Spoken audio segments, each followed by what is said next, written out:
TV Telugu news channel కు స్వాగతం.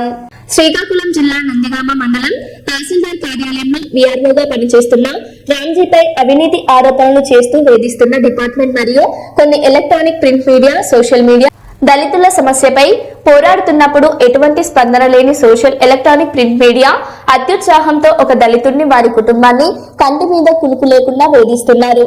శ్రీకాకుళం జిల్లాలో ఏ కార్యాలయంలోనైనా దళిత ఉద్యోగులు మనశ్శాంతిగా ఉద్యోగం చేసుకోనివ్వకుండా దాడులు జరుగుతున్న వైనం. నందిగాం ఉదంతం ఇది ఒక చిన్న ఉదాహరణ మాత్రమే. దళితులపై దాడులు ఇదే విధంగా కొనసాగితే రాష్ట్ర వ్యాప్త ఉద్యమం చేపడతామని ఎడ్లగోపి విధ్వంసం ఐక్యవేదిక రాష్ట్ర కార్యవర్గ సభ్యులు హెచ్చరించారు. ఇప్పటికి కూడా కొనసాగుతున్నారు. వాళ్ళ మీద ఎందుకు మీరు టార్గెట్ చేయట్లేదు? ఒక దళిత ఉద్యోగం చేతనే కదా మీరు టార్గెట్ చేస్తున్నారు. నందిగాం మండలంలో ఒక విఆర్ఓని కంటి మీద కొనుక్కు లేకుండా చేయటం ఇది ధర్మం కాదు. దళిత ఉద్యోగపై టార్గెట్ చేయడం ఇది ధర్మం కాదు. ఎందుకంటే ఇటీవల టెక్కల మండలంలో సింతలగర బౌండరీలో జరిగిన అవినీతిపై మేము టెక్కల తహసీల్దార్ గారికి వినతి పత్రం ఇవ్వడం జరిగింది. ఆయన మీద చర్య తీసుకోమని కలెక్టర్ గారి దగ్గర నుంచి కూడా ఆదేశాలు వచ్చాయి. ఇప్పటి వరకు కూడా ఆయనకి ఎటువంటి చర్యలు తీసుకోకుండా ఈవేళ తన కులహంకారంతో మిమ్మల్ని అందరినీ భయపెట్టుతున్నారు. కారణం చేతనే ఈరోజు కేవలం ఆయన మీద చర్యలు తీసుకోకపోవడం. అదే ఈవేళ మాకంటూ ఒక దళిత ఉద్యోగి ఉన్నారని ఆయన మీద టార్గెట్ చేసి పదే సార్లు మీరు సోషల్ మీడియాలో చూపించడం ఇది ధర్మం కాదని మేము ఖచ్చితంగా ఖండిస్తున్నాము. అయ్యా, ఇప్పటికైనా మించిపోయింది లేదు. ఓకర మోహన్ రావు గారు ఆస్తి విషయంలో మేము మాట్లాడితే దయాకర్ తప్పు చేశాడని నిరూపించి బిఆర్ఓ పైన, ఎంఎస్ పైన, అలాగే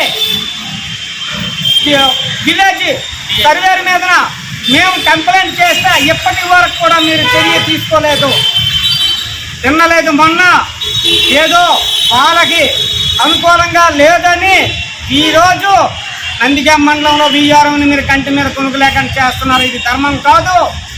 ఖచ్చితంగా ఇదే మీరు కొనసాగిస్తే మేము రాష్ట్ర స్థాయిగా మేము ఈ ఉద్యమం ఖచ్చితంగా తీసుకెళ్తామని ఈ సభ మూలకంగా విధ్వంసం ఐక్యవేదిక రాష్ట్ర కార్యవర్గ సభ్యులు ఎడ్లగోపి ఖచ్చితంగా ఖండిస్తున్నారు దీన్ని.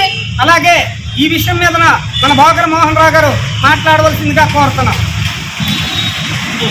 ప్రతి దగ్గర కూడా దళిత ఉద్యోగుల మీద టార్గెట్ చేసి దళితుల సమస్యల మీద కొంచెం కూడాను దృష్టి పెట్టకుండా దళిత సమస్యలు వస్తే దళిత సమస్యలు మావి కావన్నట్టు రెవెన్యూ డిపార్ట్మెంటు, పోలీసు రెండు కూడాను ఒకేలాగా ఉన్నాయి అని అనుకోవచ్చు. ఎందుకంటే ఇక్కడ అట్రాసిటీ కేసు ఫైల్ భయపెడుతున్నారా ఏమో తెలియదు. ఈ రెండిట్లో డబ్బులు కానీ, భయం కానీ, ప్రలోభాలకు లోనయ్యి మమ్మల్ని ఇబ్బంది పెడుతూ ఇవాటి వరకు కూడాను దాన్ని సర్వేని జరపకుండా, సర్వేలో అది సబ్ డివిజన్ చేయకుండా, సబ్ డివిజన్ అయిపోయిన నాకు భూమి చూపించకుండా డిఐఓ గారు కూడాను దీని మీద నాటకాలు ఆడుతూ ఇబ్బంది కలిగిస్తున్నారు. తక్షణమే దీని మీద చర్యలు తీసుకోవాలి. అదే మా దళిత సోదరులు ఎవరైనా ఉద్యోగస్తులు వాళ్ళు చిన్న తప్పు చేసిన వెంటనే వాళ్ళ మీద చర్యలు మొదలైపోతాయి. వాట్సాప్లో ఉన్న వాళ్ళ మీద హరాస్మెంట్ మొదలైపోద్ది. భయంకరమైన హరాస్మెంట్ చేస్తున్నారు. దీన్ని తగ్గించుకొని రెవెన్యూ డిపార్ట్మెంటు అందరూ కూడా దళితుల పట్ల వివక్ష వదిలి ఉండాలని హితవు పలుకుతున్నాం. దళిత ఐక్యవేదిక ఇది ఒక్క విధ్వంసమే కాకుండాను మిగతా సంఘ సభ్యులు కూడాను నాకు మద్దతుగా వచ్చున్నారు. వాళ్ళు కూడాను వాళ్ళ బాణీని వాళ్ళు వినిపిస్తారు. ఒక్క ముక్కలో చెప్తారు.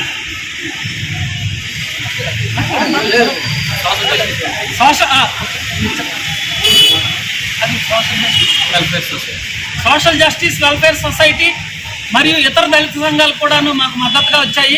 వాళ్ళకు కూడా ధన్యవాదాలు తెలియజేస్తున్నాము.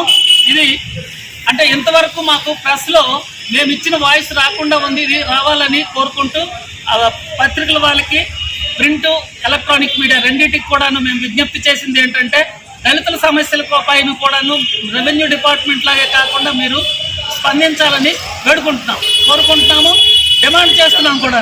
తప్పకుండా చేయాలి, ఇవి ప్రచురించాలి అని మేము గట్టిగా అడుగుతున్నాం. జై భీమ్.